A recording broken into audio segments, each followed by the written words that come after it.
سیدنا حسن سیدنا حسین رضی اللہ تعالیٰ عنہ ایک دفعہ سفر میں تھے، دو واقعے پیش آئے۔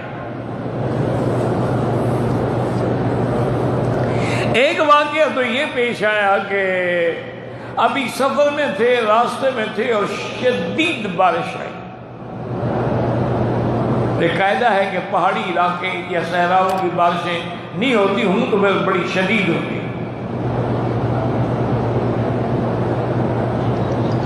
کسی بدو کے خیمے لگے ہوئے تھے ایک دو، تو آپ وہاں پہنچے فوراً بھی، آخر بارش سے تو پناہ لینی ہے نا۔ تو اس بدو نے جب دیکھا، اس کو یہ پتہ نہیں ہے کہ کون ہے، حسن حسین ہے اور آپ کا خادم ہے، انہوں نے کہا حباً و کرامتاً اہلاً و سہلاً، آئیے تشریف لائیے۔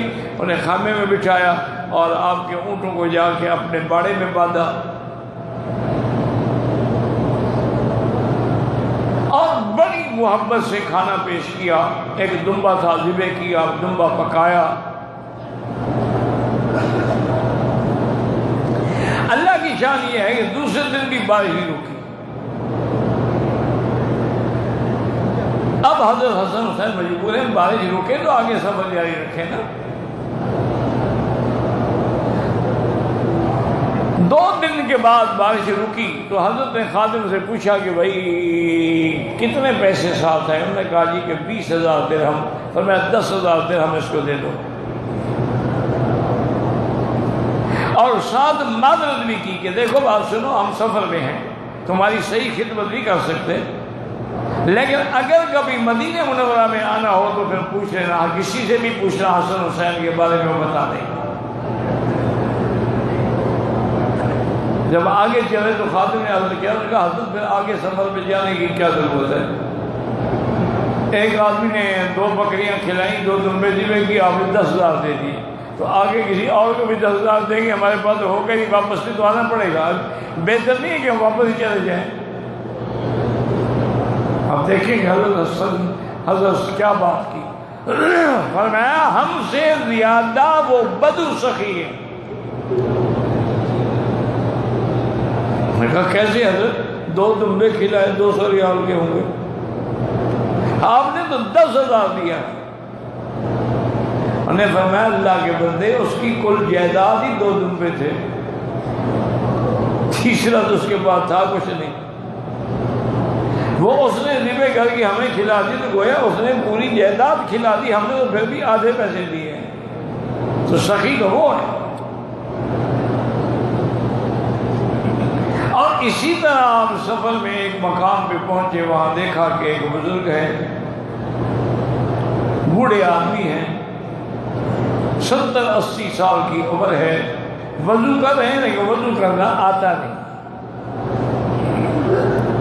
بہت سارے لوگ ہیں، اللہ ہمیں بھی انہیں بھی ہدایت دے، 80 سال گزر جاتا ہے، نہ وضو کرنا سیکھے نہ نماز پڑھنا سیکھے،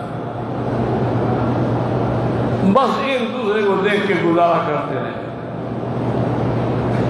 حالانکہ دین میں کوئی شرمندگی نہیں ہوتی، ایک مسئلہ نہیں آتا پوچھو، فصل حالت دیکھو، یہی حکم ہے کہ پوچھو، یہی حکم ہے کہ شفاء العی السؤال۔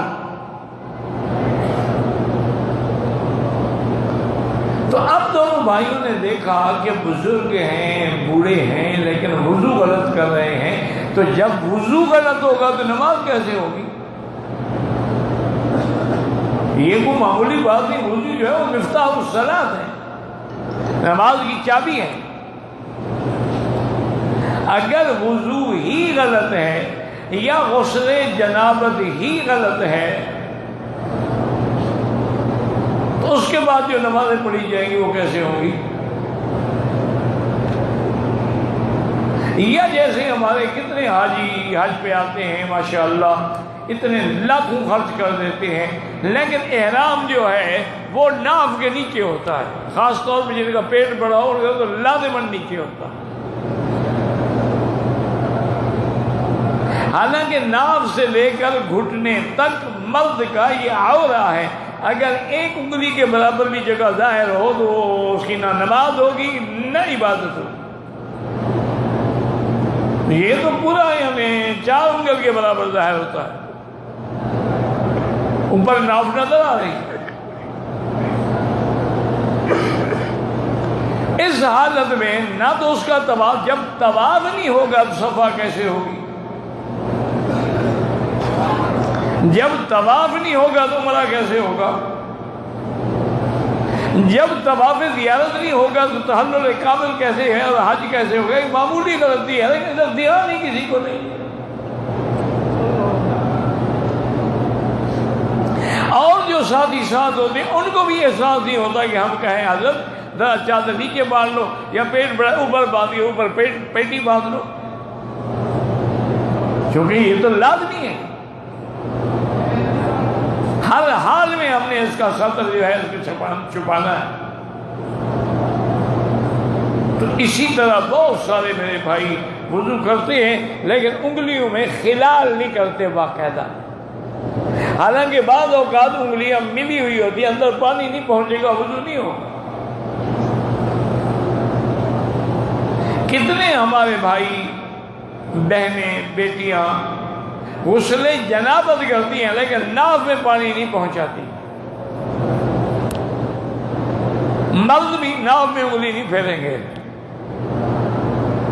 بھئی اگر ناف کا اندر کا حصہ خالی رہے گا، پانی نہ پہنچا، پھر تو غسل نہیں ہوگا.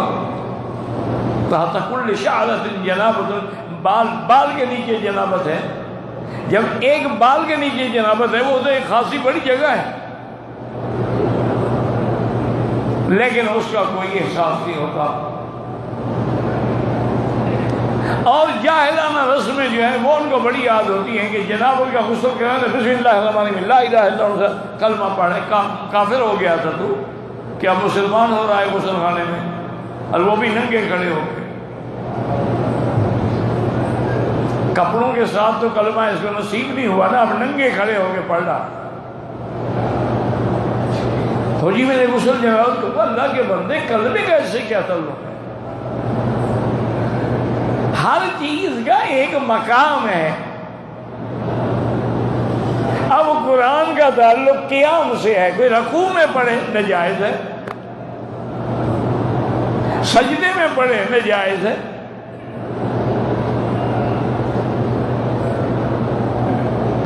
اسی طرح سے بہت سارے دوست جو ہیں وہ صحیح معنوں میں سر کا مسح بھی نہیں کرتے. اور خاص طور پہ میری بیٹیاں تو جو ایک سفید رومال باندھ لیتی ہیں نا احرام کی حالت میں، پھر اس کے اوپر مسح کرتی ہیں. اوپر پٹی باندھی ہوئی ہے، زخم ہے تمہیں، وہ تو مسح نہیں ہوتا. جب مسح نہیں ہوا، وضو نہیں ہوا، وضو نہیں ہوا، نماز ہی نہیں ہوئی. اب جن کی عرفات میں بھی نماز نہ ہو، مزدلفہ میں بھی نہ ہو، مینا میں بھی نہ ہو، ایسے حج پڑھنے کا فائدہ؟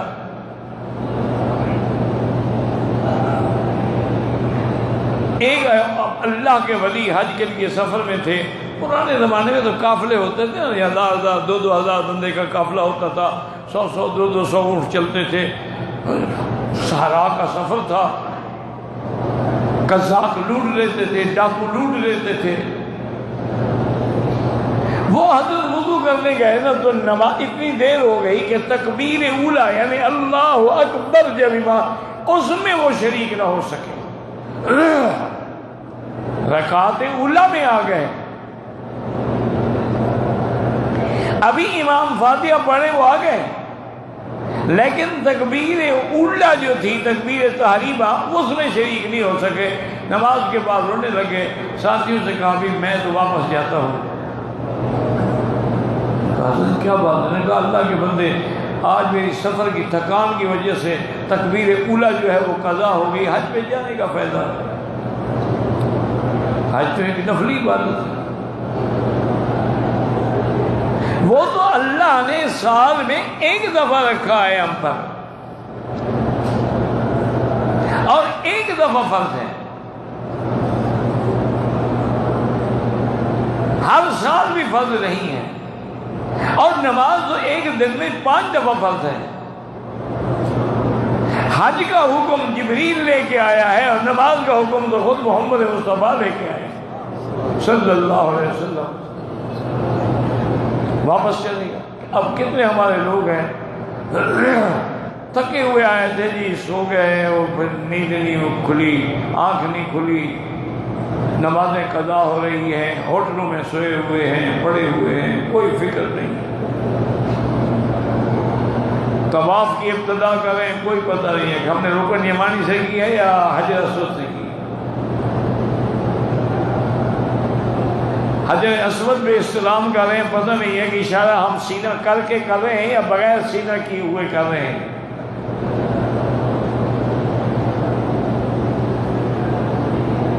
حجر طواف کرتے ہوئے اگر ہم کبھی کعبے کو دیکھتے ہیں، کبھی ادھر دیکھتے ہیں، طواف نہیں ہوتا۔ طواف تو نماز کے حکم میں ہے، جیسے نماز میں ادھر ادھر منہ پھیرنا جائز نہیں ہے، سینہ پھیرنا جائز نہیں ہے، اسی طرح طواف میں بھی یہ نہیں ہے کہ کعبے کی طرف سینہ کر دیں یا پشت کر دیں، بلکہ فقہا نے سمجھایا ہے کہ اگر دھکا لگ کے انسان نے دھکا لگ گیا، رش ہے، سینہ ہو گیا، پھر 2 قدم پیچھے ہٹ کے پھر طواف کنٹینیو کریں، کوئی ضرورت ہی نہیں ہے اور یار ہم نے طواف کر دیا ہے بس ٹھیک، صفا مروا دوڑے اور جی ہم نے بھی دوڑ لیا، 2 لیٹوں کے درمیان آئیں گے دوڑ لگائے، کس نے کہا ہے بیوقوف آدمی کے دوڑو؟ وہاں تو صرف تیز تیز چلنے کا حکم ہے کہ پہلے جو عام رفتار تھی اس سے ذرا تیز ہو جاؤ، دوڑنے کا حکم تو نہیں ہے۔ تو میرے کہنے کا مقصد یہ تھا کہ بھائی ہم ان چھوٹی چھوٹی چیزوں کی طرف توجہ نہیں کرتے ہیں اور اپنا حج برباد کر دیتے ہیں۔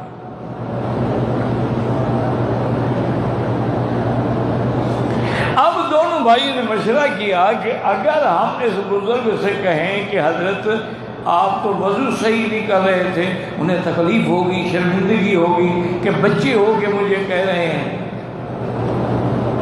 انہوں نے کہا اچھا ایک طریقے سے کہتے ہیں۔ دونوں بھائی آ گئے، السلام علیکم کیا، وہ بزرگ کے ساتھ بیٹھ گئے اور کہا کہ ہم اس لیے آئے، ہم دونوں بھائی ہیں۔ انہوں نے کہا تو شکل سے بھی نظر آ رہا ہے۔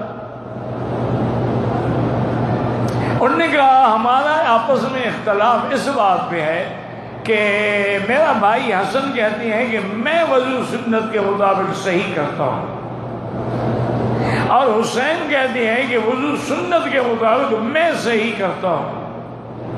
اب آپ مہربانی کریں، آپ بزرگ ہیں، ہم آپ کے سامنے وضو کرتے ہیں، آپ فیصلہ کریں کہ دونوں بھائیوں میں سب سے اچھا وضو کس کا ہے۔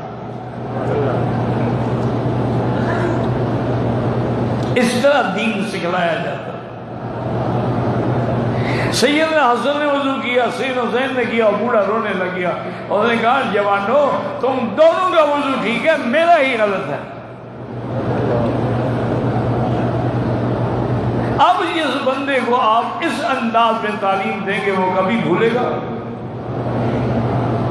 اگر آپ آتے ہوئے ہی کہہ دیں کہ جی آپ کافر ہیں، آپ کی پینٹ نیچے ہے، آپ کی شلوار ٹخنے کے نیچے ہے، یہ جہنم میں جائے گا، جیسے معلوم ہوتا ہے کہ جہنم کی چابی مولوی کے ہاتھ میں ہے، یہ دروغہ ہے، جہنم ہے۔ کوئی حدیث سنا دو بھی، شریعت میں یہ بنا ہے میرا بیٹا، میرے عزیز، نماز پڑھ رہے ہو، مسجد میں آ گئے ہو، پھر ایک کام خلاف سنت کیوں کر رہے ہیں؟